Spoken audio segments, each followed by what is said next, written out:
Atmii hojii isaatii.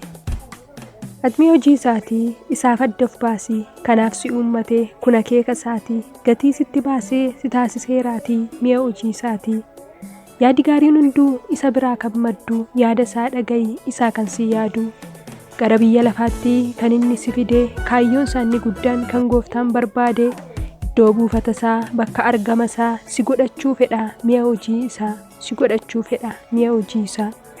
Ulfina isaa mul'isee karaa kee of ibsee aangoo isaa dinqii isaa karaa kee beeksisee jiraachuu fedheera mi'a hojii isaatii gooftaan si taasisee mi'a hojii isaatii gooftaan si taasisee. Ayyamamaa ta'e ati isaaf waamamtee qodaa ulfina isaa taatee kan fo'amtee sichi fedha keef miti fedha isaaf kaa'amtee dhiiga isaan si bitee ofii kee jibbitee gatii isaan xiqqeessiin ati kan isaa waan taateef abdiidhaan dhaabadhu ulfina isaan dhoksiin.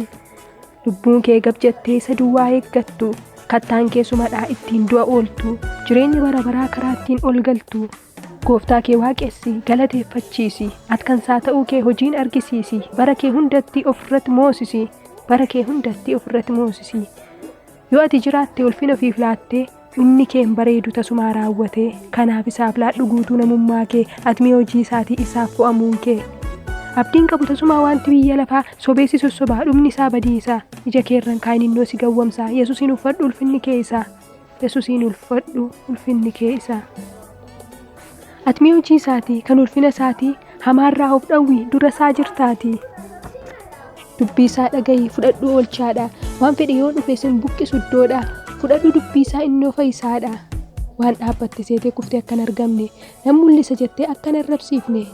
Yeroo isaaf jiraattu isaaf of eeggadhu ayyaana isaaf fachuun hafuuraan dhaabadhu amanannaa guutuun isaa amanadhu foon kee gadi qabiitii yaada isaa durfadhu yaaduma isaa duwwaa tajaajili jiraadhu.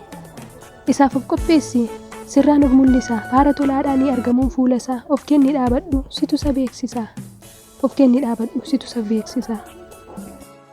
Argama isaa keessa yeroo hunda argamii abidda fuura isaa sirraa hin dhaamiini akkasin kufiifneef sodaa fi mamiini jabaadhu dhaabadhu gooftaa keef ergamii.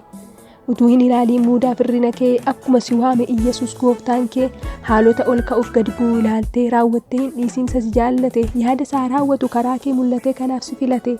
Wanta hundumaa dhiisii kottu gara isaa akeekii waan hundaa harkuma isaa keessaa isuma abdadhu gooftaan si fayyisa si haareessa.